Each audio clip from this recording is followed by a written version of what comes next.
the definitive answer to whether or not it was a bomb will come from a forensic examination of the wreckage. That is clearly not under our control. The Egyptians, the Russians are in a much stronger position to answer that question.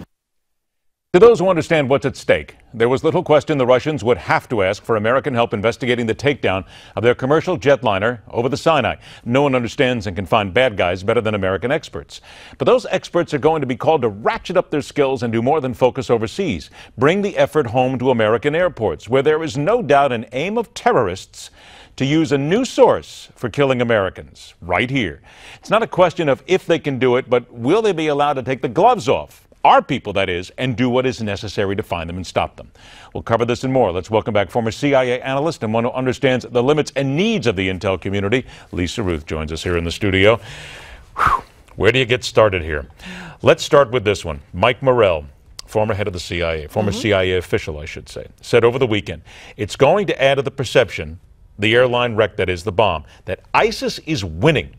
And that has been a key strength of theirs in terms of attracting followers, attracting recruits. But is it fair to say that the CIA themselves, our intel people, have been so handcuffed over the years that even they might be thinking that ISIS is winning?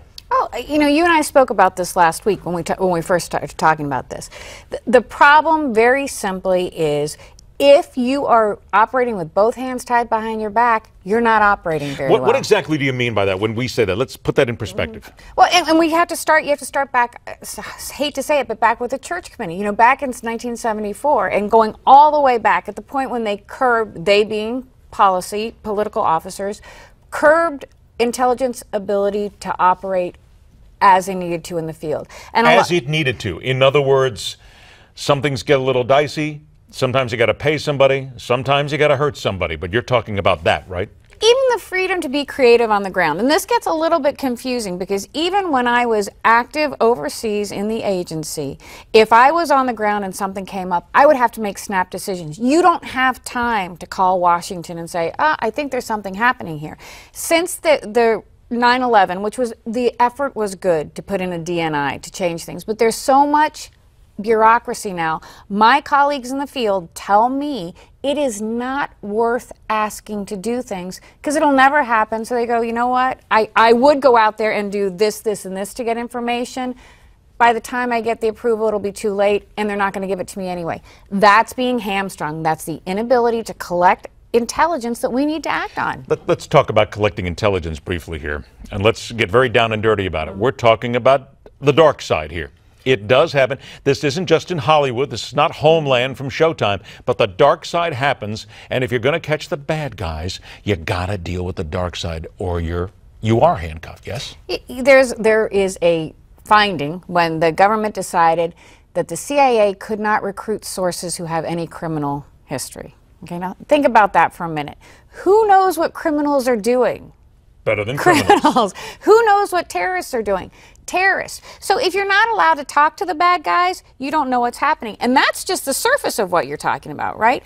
I'm even talking about if I need you to commit treason, what would it take? And my job is to do whatever it is to get you to do that. You can't do that anymore. Sometimes it isn't pretty. Sometimes it's saying, do you want your son to have medical help in the United States? Let's work a deal. That's not pretty, but that's real. We see that in Hollywood all the time, but it's true. It does happen. And this is an element that you have to be able to have in order to deal with these people because you've got to trade. So then, I only got 90 seconds left, so let's bring this home then. We could do this all night long and really open up a lot of eyes. What is it that the FBI and the CIA are needing to do now, working with the TSA, in order to keep Americans safe in their own airports? First thing is communication, and I do not believe that we are communicating. With the TSA? With the FBI and the CIA. Post 9/11, even between the two of them. They're two diametrically opposed organizations. How can we not be there? We've talked about this for years. How can we still not be talking? And the reason is they don't trust each other. And again, we can do this Intel 101, but if I'm recruiting a source, my job is to recruit you and get information. The FBI's job is to arrest you. Why would I tell the FBI who my source is, knowing that he's going to be arrested and then I lose that access? So outside of communication, 30 seconds, still don't what have. else? We have got to find a way to communicate. We have got to have the ability to track down these leads without being hampered. We have to be nimble.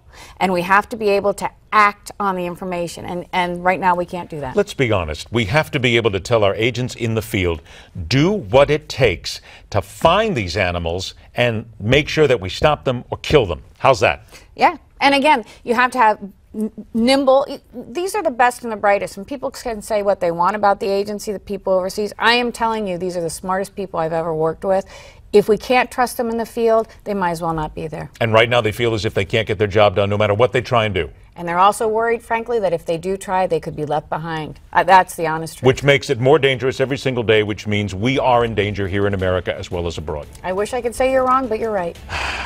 Thank you very much, government, for making sure that it's tough to do their job. Lisa, Ruth, always a pleasure. Thanks for joining us.